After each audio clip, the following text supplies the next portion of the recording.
ನಮಸ್ಕಾರ. ಇಂದಿನ ಈ ವಿವರಣೆಗೆ ನೇರವಾಗಿ ಬರೋಣ. ಇವತ್ತು ನಾವು ಚರ್ಚೆ ಮಾಡ್ತಿರೋ ಮೂಲ ಮಾಹಿತಿ ಭಾರತದ ಇತಿಹಾಸದ ಅತ್ಯಂತ ರೋಚಕ ಹಾಗೂ ಅಷ್ಟೇ ದುರಂತಮಯವಾದ ಕಥೆಯೊಂದರ ಬಗ್ಗೆ. ಹೌದು, ನಾವ್ ಮಾತಾಡ್ತಿರೋದು ಆ ನಿರ್ಭೀತ ಯೋಧ ಸಾಮ್ರಾಟ್ ಪೃಥ್ವಿರಾಜ್ ಚೌಹಾಣ್ ಅವರ ಆಶ್ಚರ್ಯ ಮೂಡಿಸುವಂತಹ ಏರಿಕೆ ಮತ್ತು ಆಘಾತಕಾಲಿ ಪತನದ ಬಗ್ಗೆ. ಈ ಕಥೆಯ ಆಳಕ್ಕೆ ಹೋಗೋ ಮುನ್ನ ಆಧುನಿಕ ಇತಿಹಾಸಕಾರರು ಗುರುತಿಸುವ ಒಂದು ವಿಶೇಷ ಪರಿಕಲ್ಪನೆಯನ್ನ ನಾವು ಅರ್ಥ ಮಾಡ್ಕೊಂಡ್ಲೇಬೇಕು. ಅದೇ ಪೃಥ್ವಿರಾಜ್ ಸಿಂಡ್ರೋಮ್. ಅಂದ್ರೆ ಏನ್ಗೊತ್ತಾ? ಯುದ್ಧದಲ್ಲಿ ಸೋತ ಶತ್ರುವಿನ ಮೇಲೆ ಮಿತಿಮೀರಿದ ಕರುಣೆ ತೋರ್ಸೋದು, ಹಾಗೆ ಅನಗತ್ಯ ಉದಾರತೆ ಮೆರೆಯೋದು ಕೊನೆಗೆ ನಮ್ಮದೇ ವಿನಾಶಕ್ಕೆ ಹೇಗೆ ಕಾರಣ ಆಗುತ್ತೆ ಅನ್ನೋದೇ ಈ ಪೃಥ್ವಿರಾಜ್ ಸಿಂಡ್ರೋಮ್. ಈ ಇಡೀ ಕಥೆಯ ಟರ್ನಿಂಗ್ ಪಾಯಿಂಟ್ ಇರೋದೇ ಇಲ್ಲಿ. ಈ ಬಾಲರಾಜನ ಆರಂಭಿಕ ಜೀವನ ಹೇಗಿತ್ತು ಅಂದ್ರೆ ನಂಬೋಕೂ ಅಸಾಧ್ಯವಾದಷ್ಟು ವೇಗವಾಗಿತ್ತು. ಒಮ್ಮೆ ಯೋಚಿಸಿ, ಕೇವಲ 11 ವರ್ಷದ ಎಳೆಯ ವಯಸ್ಸಿನಲ್ಲೇ ತಂದೆಯನ್ನ ಕಳೆದುಕೊಂಡು ತಾಯಿಯ ಮಾರ್ಗದರ್ಶನದಲ್ಲಿ ಆಡಳಿತ ಶುರು ಮಾಡ್ತಾರೆ. ಆಮೇಲೆ ಕೇವಲ 14ನೇ ವಯಸ್ಸಿಗೆಲ್ಲ ಛಿದ್ರವಾಗಿದ್ದ ಇಡೀ ಸಾಮ್ರಾಜ್ಯದ ಸಂಪೂರ್ಣ ಕಂಟ್ರೋಲನ್ನ ತಮ್ಮ ಕೈಗೆ ತೆಗೆದುಕೊಳ್ತಾರೆ. ನಿಜಕ್ಕೂ ಅಚ್ಚರಿಯಲ್ವಾ? ಇವರನ್ನ ಕೇವಲ ಒಬ್ಬ ರಾಜ ಅನ್ನೋದಕ್ಕಿಂತ ಒಬ್ಬ ಅಸಾಧಾರಣ ಪ್ರತಿಭಾವಂತ ಅಂತ ಕರೆಯೋದು ಹೆಚ್ಚು ಸೂಕ್ತ. ಯಾಕಂದ್ರೆ ಅನೇಕ ಭಾಷೆಗಳು, ಗಣಿತ, ಮಿಲಿಟರಿ ವಿಜ್ಞಾನ ಹೀಗೆ ಎಲ್ಲದರಲ್ಲೂ ಇವರು ಎಕ್ಸ್ಪರ್ಟ್ ಆಗಿದ್ರು. ಅದರಲ್ಲೂ ಶಬ್ದ ಕೇಳಿಯೇ ಕರಾರುವಾಗಿ ಗುರಿ ಹೊಡೆಯುವ ಆ ಶಬ್ದಭೇದಿ ಬಾಣವಿದ್ಯೆ ಇವರಿಗೆ ಕರಗತವಾಗಿತ್ತು. ಯಾವುದೇ ಆಯುಧಗಳಿಲ್ಲದೆ ಬರಿಗೈಯಲ್ಲೇ ಸಿಂಹದ ದವಡೆ ಸೀಳಿದ ಕಥೆಗಳನ್ನ ಕೇಳಿದ್ರೆ ಇವರ ಶೌರ್ಯ ಎಂಥದ್ದು ಅಂತ ನಮಗೆ ಅರ್ಥ ಆಗುತ್ತೆ. ಅಧಿಕಾರ ಕೈಗೆ ಬಂದ್ಮೇಲೆ ಅವರು ಸುಮ್ಮನೆ ಕೂರ್ಲಿಲ್ಲ. ಉತ್ತರ ಭಾರತದಾದ್ಯಂತ ಚೌಹಾಣ್ ಸಾಮ್ರಾಜ್ಯವನ್ನ ಅವರು ಎಷ್ಟು ವ್ಯವಸ್ಥಿತವಾಗಿ ವಿಸ್ತರಿಸಿದ್ರು ಅನ್ನೋದು ನಿಜಕ್ಕೂ ಆಸಕ್ತಿದಾಯಕ. ತನ್ನದೇ ಸಂಬಂಧಿ ನಾಗಾರ್ಜುನನ ದಂಗೆಯನ್ನ ಹತ್ತಿಕ್ಕಿದ್ದು, ಭದಾನಕರನ್ನ ಸೋಲಿಸಿದ್ದು, ದೆಹಲಿಯನ್ನ 2ನೇ ಸ್ಟ್ರಾಟಜಿಕ್ ರಾಜಧಾನಿಯಾಗಿ ಮಾಡಿಕೊಂಡಿದ್ದು ಅಷ್ಟೇ ಅಲ್ಲ, ಆಲ್ಹಾ ಮತ್ತು ಉದಲ್ಲೆಂಬ ಬಲಿಷ್ಠ ಸೇನಾಪತಿಗಳ ವಿರುದ್ಧ ಮಹಾಬಾದಲ್ಲಿ ನಡೆದ ಭೀಕರ ಯುದ್ಧವನ್ನ ಗೆದ್ದಿದ್ದು ಅವರ ಕಾರ್ಯತಂತ್ರಕ್ಕೆ ದೊಡ್ಡ ಸಾಕ್ಷಿ. ಆದ್ರೆ ಈ ಮಟ್ಟದ ಬೃಹತ್ ಸಾಮ್ರಾಜ್ಯ ವಿಸ್ತರಣೆ ಸಹಜವಾಗಿಯೇ ಅನೇಕ ಕಹಿ ಶತ್ರುಗಳನ್ನ ಹುಟ್ಟುಹಾಕ್ತು.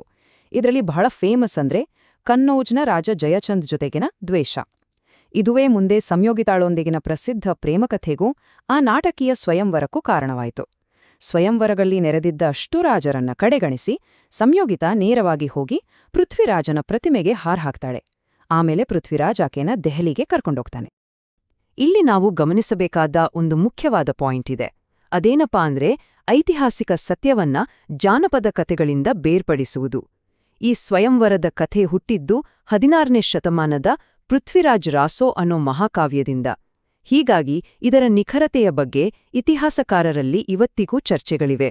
ಆದರೆ ಒಂದು ವಿಷಯ ಅಂತೂ ಸತ್ಯ: ಪೃಥ್ವಿರಾಜ್ ಮತ್ತು ಜಯಚಂದ್ ನಡುವಿನ ಆ ಭೀಕರ ರಾಜಕೀಯ ದ್ವೇಷ ಖಂಡಿತವಾಗಿಯೂ ಇತ್ತು.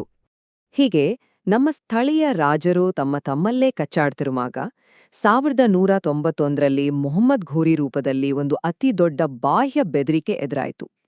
ಘುರಿದ್ ವಂಶದ ಈ ಕ್ರೂರ ನಾಯಕ ಭಾರತಕ್ಕೆ ಬಂದಿದ್ದು ಬರೀ ಲೂಟಿ ಮಾಡೋಕಲ್ಲ, ಬದಲಾಗಿ ಇಲ್ಲಿ ಒಂದು ಶಾಶ್ವತ ಸಾಮ್ರಾಜ್ಯವನ್ನೇ ಕಟ್ಟಬೇಕು ಅನ್ನೋ ಉದ್ದೇಶದಿಂದ.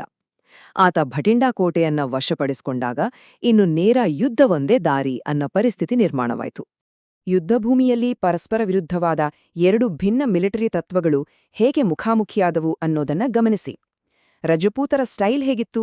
ನೇರ ದಾಳಿ, ಭಾರೀ ಪದಾತಿ ದಳ, ಆನೆಗಳ ಬಳಕೆ ಮತ್ತು ಮುಖ್ಯವಾಗಿ ಶರಣಾಗುವ ಶತ್ರುವನ್ನ ಕ್ಷಮಿಸುವ ನೀತಿ. ಆದರೆ ಘೋರಿಯ ತಂತ್ರಗಳೇ ಬೇರೆ.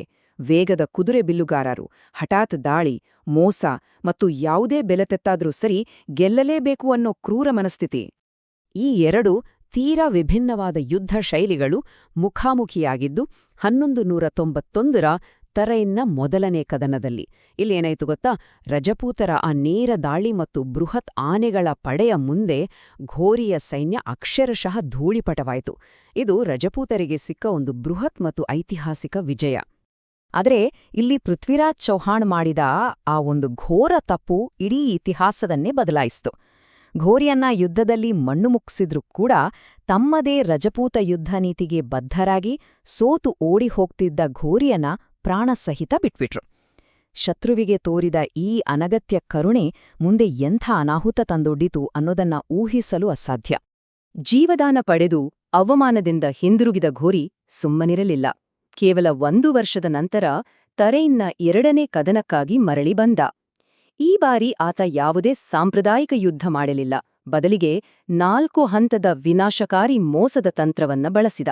ಮೊದಲು ನಕಲಿ ಶಾಂತಿ ಸಂಧಾನದ ನಾಟಕ, ಆಮೇಲೆ ತನ್ನ ಸೈನ್ಯವನ್ನ ಸಣ್ಣ ಸಣ್ಣ ತುಂಡುಗಳಾಗಿ ವಿಭಜಿಸಿದ್ದು, ರಜಪೂತರನ್ನ ಸುಸ್ತಾಗಿಸಲು ಹಿಂದಕ್ಕೆ ಸರಿಯುವ ನಾಟಕ ಮಾಡಿದ್ದು ಮತ್ತು ಕೊನೆಗೆ ಮುಂಜಾನೆ ರಜಪೂತರು ಅಸ್ತವ್ಯಸ್ತವಾಗಿದ್ದಾಗ ಹಠಾತ್ತಾಗಿ ಎರಗಿದ್ದು.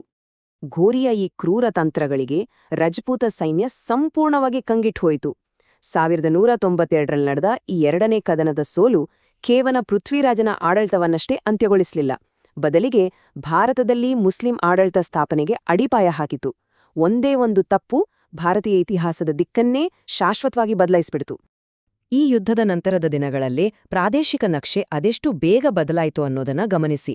ಒಂದು ಕಾಲದ ಆ ಭವ್ಯ ಚೌಹಾಣ್ ಸಾಮ್ರಾಜ್ಯ ವ್ಯವಸ್ಥಿತವಾಗಿ ಛಿದ್ರವಾಯಿತು. ದೆಹಲಿಯು ಘೋರಿಯ ಸೇನಾಪತಿ ಕುತುಬುದ್ದೀನ್ ಐಬಕನ ವಶವಾಯಿತು. ಅಜ್ಮೀರ್ನಲ್ಲಿ ಕೇವಲ ಹೆಸರಿಗೆ ಮಾತ್ರ ಒಬ್ಬ ರಾಜನನ್ನ ಕೂರಿಸಲಾಯಿತು.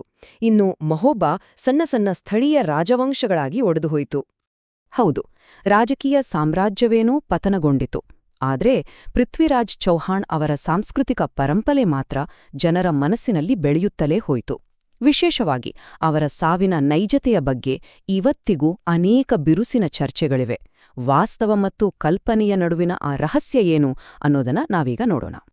ಚಂದ್ ಬರ್ದಾಯ್ ಬರೆದ ಪೃಥ್ವಿರಾಜ್ ರಾಸೋ ಮಹಾಕಾವ್ಯದ ಪ್ರಕಾರ ಘಜ್ನಿಯಲ್ಲಿ ಪೃಥ್ವಿರಾಜ್ನ ಕಣ್ಣುಗಳನ್ನ ಕುರುಡು ಮಾಡಲಾಗಿತ್ತು. ಆಗ ಅಲ್ಲಿದ್ದ ಚಂದ್ ಬರ್ದಾಯ್ ಹೇಳಿದ ಆ ಕಾವ್ಯಾತ್ಮಕ ಸಾಲುಗಳ ಸುಳಿವನ್ನೇ ಬಳಸಿ ಕೇವಲ ಶಬ್ದದ ಆಧಾರದ ಮೇಲೆ ಪೃಥ್ವಿರಾಜ್ ತನ್ನ ಬಾಣದಿಂದ ಘೋರಿಯನ್ನ ಹತ್ಯೆ ಮಾಡಿದ ಅನ್ನೋ ರೋಚಕ ಕಥೆಯಿದೆ. ಆದರೆ ಐತಿಹಾಸಿಕ ದಾಖಲೆಗಳ ಕಾಲಮಿತಿಯನ್ನ ನಾವು ಒರೆಹಚ್ಚಿ ನೋಡಿದಾಗ ಈ ಕಥೆ ಸುಳ್ಳು ಅಂತ ಸಾಬೀತಾಗುತ್ತೆ. ಯಾಕಂದ್ರ ಇತಿಹಾಸದ ಪ್ರಕಾರ ಪೃಥ್ವಿರಾಜ್ ತರೈನ್ ಕದನದ ಸ್ವಲ್ಪ ಸಮಯದ ನಂತರ ಅಂದ್ರೆ 1192ರಲ್ಲೇ ನಿಧನರಾದ್ರು. ಆದರೆ ಮೊಹಮ್ಮದ್ ಘೋರಿ ಅಲ್ಲಿಂದ ಮುಂದೆ ಬರೋಬ್ಬರಿ 14 ವರ್ಷಗಳ ಕಾಲ ಬದುಕಿದ್ದ. ಆತ ಸತ್ತಿದ್ದು 1206ರಲ್ಲಿ. ಸೊ ಟೈಮ್ಲೈನ್ ಪ್ರಕಾರ ನೋಡಿದ್ರೆ ಈ ಕಥೆ ವಾಸ್ತವಕ್ಕೆ ಹೊಂದಿಕೊಳ್ಳುವುದಿಲ್ಲ ಅನ್ನೋದು ಸ್ಪಷ್ಟ. ಏನೇ ಆಗ್ಲಿ, ಈ ನಿರ್ಭೀತ ಯೋಧರಾಜ ಅಸಾಧಾರಣ ಶೌರ್ಯ ಹಾಗೂ ವಿನಾಶಕಾರಿ ಕಾರ್ಯತಂತ್ರದ ವೈಫಲ್ಯ ಇವೆರಡೂ ಸೇರಿದ ಒಂದು ಸಂಕೀರ್ಣ ಪರಂಪರೆಯನ್ನ ಬಿಟ್ಹೋಗಿದ್ದಾರೆ. ಅಂತಿಮವಾಗಿ ನಿಮ್ಮನ್ನ ಕಾಡುವ ಒಂದು ಪ್ರಶ್ನೆಯನ್ನ ಕೇಳಿ ಈ ವಿವರಣೆಯನ್ನ ಮುಗಿಸ್ತೀನಿ. ಇತಿಹಾಸದಲ್ಲಿ ಶ್ರೇಷ್ಠತೆಯನ್ನ ವಿಜಯಗಳು ಮತ್ತು ತಪ್ಪುಗಳು ಎರಡರಿಂದಲೂ ಅಳೆಯುವುದಾದರೆ ಪೃಥ್ವಿರಾಜ್ ಚೌಹಾಣ್ ತೋರಿದ ಆ ದಂತಕಥೆಯಾದ ಕರುಣೆ ಅವರನ್ನ ಒಬ್ಬ ಶ್ರೇಷ್ಠ ನಾಯಕನನ್ನಾಗಿ ಮಾಡುತ್ತದೆಯಾ ಅಥವಾ ನಾಯಕತ್ವದ ಒಂದು ದುರಂತ ಪಾಠವಾಗಿ ಉಳಿಸುತ್ತದೆಯಾ? ಒಂದ್ಸಲ ಯೋಚಿಸಿ.